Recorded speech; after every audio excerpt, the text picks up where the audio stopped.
Ini adalah sebuah limbah Japan yang menurut gue kalau lu pengen rasa flagship tapi harga sejutaan, sikatnya HP. By the way gue jual nih masuk kalau nggak salah masuk sekitar 8 sampai 13 unit masuk di toko gue, tapi yang gue publish di online shop gue mungkin 1 unit, 2 unit, 3 unit ya buat quality control aja, jadi nggak langsung membludak itu pesanannya.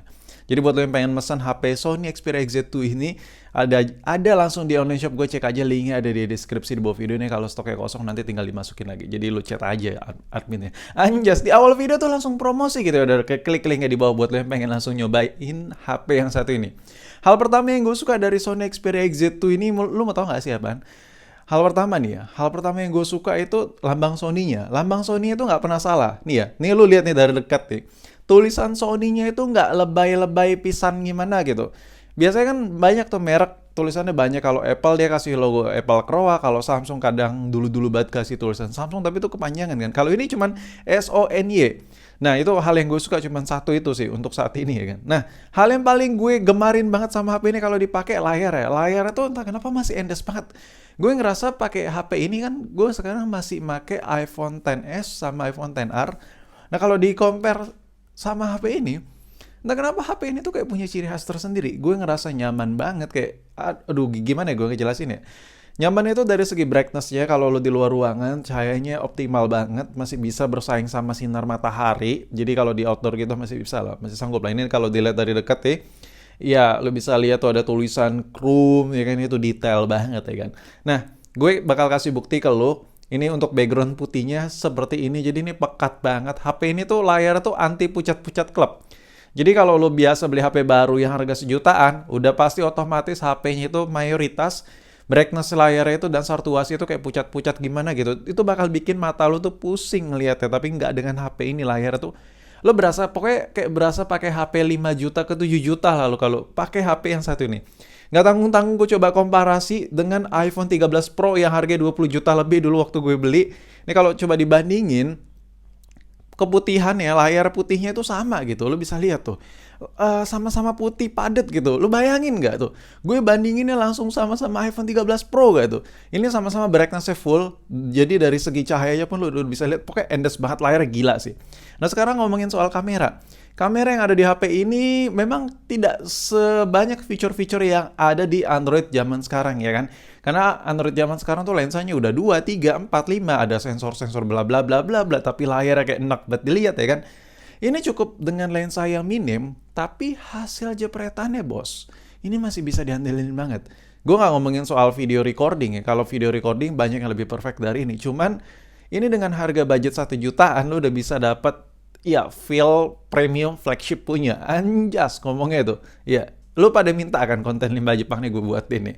Ini kalau di zoom tuh hasil fotonya seperti ini, udah gue kasih lihat hasil jepretannya. Nah di foto yang pertama gue pengen ngetes hasil jepretan kecil-kecil ya kan. Ini lu bisa lihat objek kecil, tetesan air-air ya kan yang ada di daun ini. Gila. Ini jernih banget hasil kamera. Ini masih bisa dimainin lagi, warnanya sartuasi dan lain-lain. Kalau diedit ini jauh lebih enak lagi dilihat, jauh lebih keluar lagi warnanya. Pokoknya kalau masalah warna itu bisa dimainin lah. Cuman kalau ya namanya di foto di hasil udah tajam udah cukup baik, itu lebih enak ya kan. Nah berikutnya foto di outdoor yang benar-benar outdoor banget ya kan. Karena gue suka di rawa-rawa, di hutan-hutan sambil bawa yang gemes-gemes.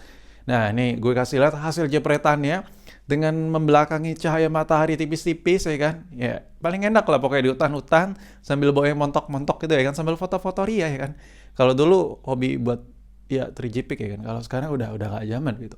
4K punya gitu. Nah kalau lo lihat hasil fotonya, hasil jepretannya, gila, ini enak banget. Sekarang gue coba kasih hasil foto senja-senja teh anjing, enggak. Maksud gue senja-senja ria gitu. Ini kalau, wah, ini mulai dari mataharinya warna orange-orange sampai ke langit-langit yang berwarna biru tipis-tipis. Aduh, gue kayak kehabisan kata-kata cuy. Ini apa ya? Enak aja gitu fotonya. Jadi di video ini gue cuma ngasih 3 sampel foto aja, tapi ini perfecto gitu, perfect. HP lu bayangin 1 jutaan dapat kamera ya udah seperfect ini. Jadi menurut gue kurang apa lagi gitu. Untuk settingan-settingan ya kalau lu udah biasa pakai Sony udah mirip-mirip lah ya, minor lah gitu-gitu aja. Tapi ya udah, menurut gue ini fitur-fitur yang ada di kamera ini cukup memadai dan bisa dipakai banget. Apalagi lo beli HP ini ya kan, kalau lo udah punya HP utama ya udahlah. Buat lo yang masih punya limbah Jepang kayak Sony Xperia XZ, ya agak-agak yang di bawah-bawahnya yang harga murah-murah, ya lu upgrade ke sini juga masih worth it banget, dari limbah Jepang ke limbah Jepang lagi. Tinggal yang penting bisa semua SIM card ya kan. Dan menurut gue kalau lu seandainya punya Sony Xperia XZS misalnya ya, terus lu mau upgrade ke sini, menurut gue ya masih bisa lah, masih bisa diandelin lah. Cuman dari segi performa memang HP ini nggak bisa diandelin banget sih. Cuman gue lebih lebih apa ya, lebih ngerekomendasiin lo upgrade ke sini karena lo udah punya HP utama tapi lo pengen punya HP kedua, tapi masih pengen punya HP kedua itu yang rasanya itu rasa flagship punya. Jadi nggak salah kalau lo upgrade ke situ. Tapi kalau lo punya Sony Xperia XZ dan lo pengen upgrade, ya buat performa nggak rekomen sih buat upgrade ke sini.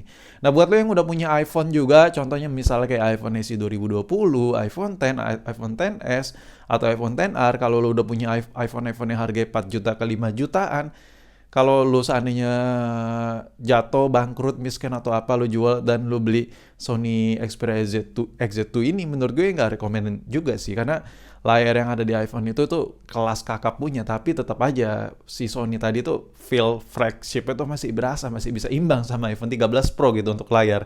Cuman dari segi performa memang HP limbah Jepang yang lagi kita review ini, yang lagi gue obrolin sama lu ini nggak recommended banget buat hal pemakaian berat, apalagi kalau lu ngutamin performa pada sebuah handphone. Menurut gue nggak butuh sih HP ini. Jadi gue lebih rekomendasiin HP ini buat lo yang udah punya HP utama, entah itu iPhone yang harganya 3 juta ke 4 juta, iPhone 8, iPhone SE 2020, iPhone XS, dan lo pengen punya HP kedua, ya nggak apa-apa, HP ini rekomend banget.